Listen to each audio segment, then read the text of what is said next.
Assalamualaikum warahmatullahi wabarakatuh.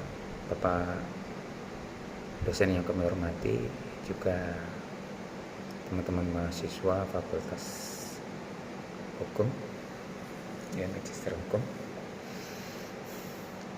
Kami Mas Budi ingin mempresentasikan tentang aliran-aliran hukum atau mungkin aliran-aliran filsafat hukum.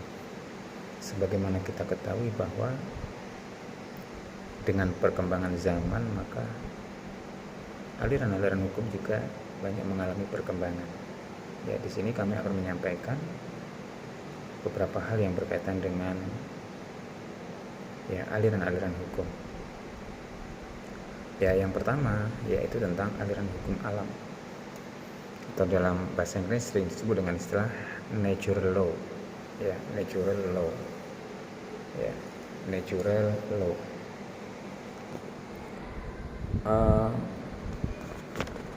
Natural law. Ya. Atau sering juga disebut dengan istilah natural law theory. Ya, atau alamiah, atau dalam bahasa Yunaninya sering disebut dengan istilah nomos. Aliran hukum alam ini merupakan aliran hukum yang tertua di dalam sejarah aliran hukum filsafat. Kemudian aliran hukum ini dibedakan menjadi dua, atau dibagi menjadi dua. Yang pertama adalah aliran hukum alam irasional. Ya, aliran hukum irasional. Artinya bahwa hukum itu berlaku universal dan abadi dengan mengesampingkan aspek rasio manusia atau akal manusia. Artinya, ya, dalam aliran ini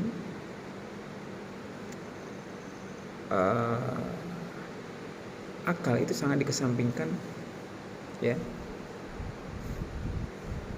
atau rasio itu sangat dikesampingkan. Artinya irasional ini mereka tidak membutuhkan akal.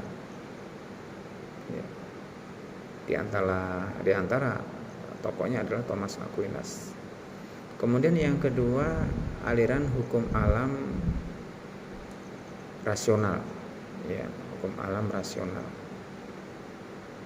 Ya, ini adalah kebalikan daripada hukum alam irasional. Hukum alam rasional itu adalah berlaku universal, abadi, yang bersumber pada rasio manusia. Ya, rasio manusia itu artinya adalah akal atau pemikiran atau nalar yang ada dalam pemikiran manusia. Ya, ini berkaitan dengan teori hukum alam. Kemudian aliran-aliran filsafat hukum yang kedua yaitu adalah aliran hukum positif, atau dalam istilahnya sering juga disebut dengan istilah positivisme. Ya, artinya adalah bersifat empiris. Ya, empiris itu artinya nyata. Kemudian logika, bersifat logis, artinya bisa diterima oleh akal. Positivisme berasal dari kata ponere, yang berarti meletakkan atau diletakkan. Ya. Hukum positivisme itu sangat ditentukan oleh penguasa yang berdaulat, artinya negara yang berdaulat. Artinya ada penguasa, ada negara yang berdaulat, kemudian dia menentukan sebuah hukum. Itulah yang disebut dengan istilah hukum positif. Kemudian aliran-aliran hukum positif itu dibagi menjadi dua. Yang pertama, analytical jurisprudence, perintah penguasa semata. Ya, perintah penguasa semata. Jadi hukum yaitu adalah perintah ya, yang disampaikan atau yang dibentuk atau yang dibuat oleh penguasa. Artinya adalah negara yang berdaulat. Ya, contoh tokohnya adalah John Austin. Ya, yang kedua, ya, René Rector atau ajaran hukum murni. Ya, hukum harus bersih dari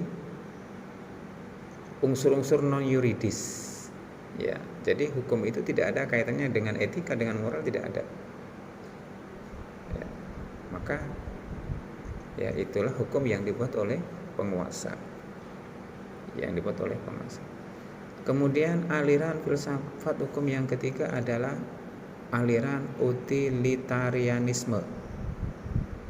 Ya.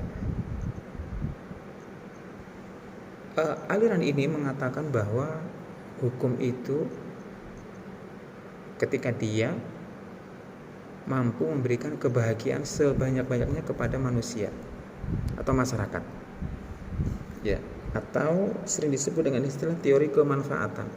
Jadi seandainya hukum itu tidak memberikan manfaat, tidak memberikan kebahagiaan kepada masyarakat, maka ya itu tidaklah dikatakan sebuah hukum. Ya, ini tokoh dari ini adalah Jeremy Bentham. Kemudian yang keempat, aliran sejarah. Ya, aliran filsafat hukum sejarah. Ya, sebagaimana kita ketahui bahwa hukum itu selalu berkembang sesuai dengan perkembangan zaman, perkembangan masyarakat dan seterusnya. Selalu berevolusi dari masa ke masa. Ya, hukum ya itu ditemukan melalui proses sejarah dan budaya. Ya, budaya yang berkembang dalam sebuah masyarakat. Perlu proses.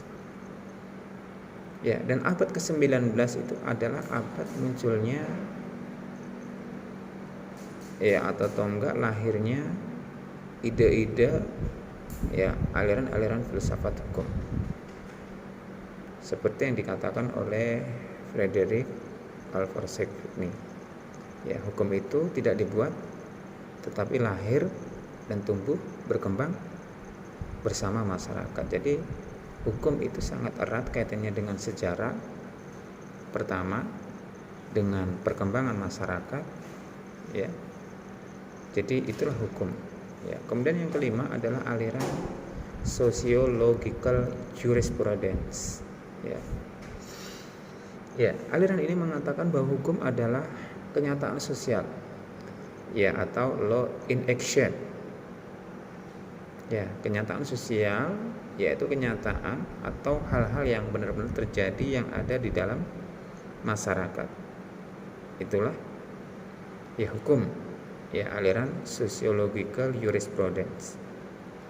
Kemudian hukum yang baik ya menurut aliran ini adalah hukum yang sesuai dengan hukum yang hidup dalam masyarakat.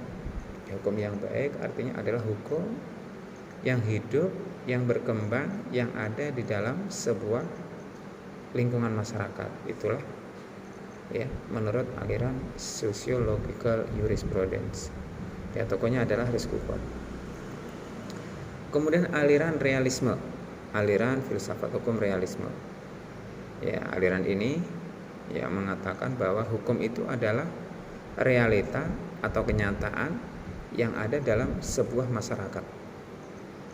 Ya, aliran ini mengatakan bahwa hukum itu adalah ya real atau kenyataan atau betul-betul ada apa yang ada dalam masyarakat.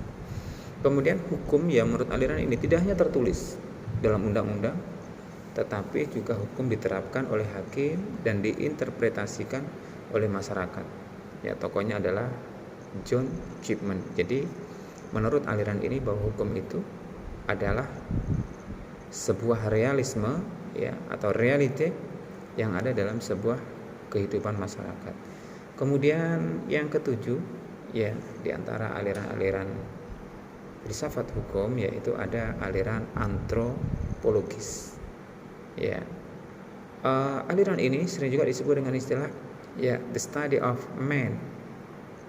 Ya, studi tentang manusia karena lebih menekankan kepada kultur atau budaya yang ada dalam sebuah masyarakat. Ya, oleh karenanya dalam aliran ini ya, hukum ya yang menjadi tolak ukur itu adalah kultur atau budaya yang ada dalam sebuah masyarakat. Oleh karenanya menurut Hobel ya, hukum yang ada dalam sebuah masyarakat itu memiliki beberapa esensial ya, suatu hal yang sangat penting yang ada dalam hukum tersebut. Yang pertama adalah keteraturan hidup. Yang kedua adalah otoritas pejabat atau penguasa ya atau pemerintah. Kemudian adanya sanksi. Ya, sanksi di sini adalah hukuman ya akibat daripada sebuah perbuatan yang dilakukan oleh seseorang, sehingga ada efek jera ya atau mungkin rasa takut ketika seseorang itu melakukan pelanggaran terhadap hukum. Ya, ini adalah aliran antropologis. Kemudian yang terakhir yang ingin kami sampaikan adalah aliran hukum Islam ya. Kalau kita sebagai penganut agama Islam, saya kira ya, kita sudah tahu ya tentang aliran ini ya. Apakah sumber hukum yang ada dalam Islam? Tentunya adalah ya yang disepakati oleh para ulama ya, ada beberapa, tapi yang terpenting itu adalah Al-Quran ya, atau mungkin kitab Al-Quran dan As-Sunnah atau mungkin Al-Hadis ya. Kemudian nanti ada ijma, qiyas dan seterusnya ya, tapi yang sangat terkenal itu adalah Al-Quran dan hadis ya, atau sunnah Nabi SAW. Ya, demikian Bapak Ibu yang kami sampaikan, ada kurang lebihnya mohon maaf, terutama untuk Bapak dosen ya, apabila dalam penyampaian ada salah, mohon revisinya ya, mohon saran, mohon bimbingannya ya. Wabillahi taufiq hidayah. Wassalamualaikum warahmatullahi wabarakatuh.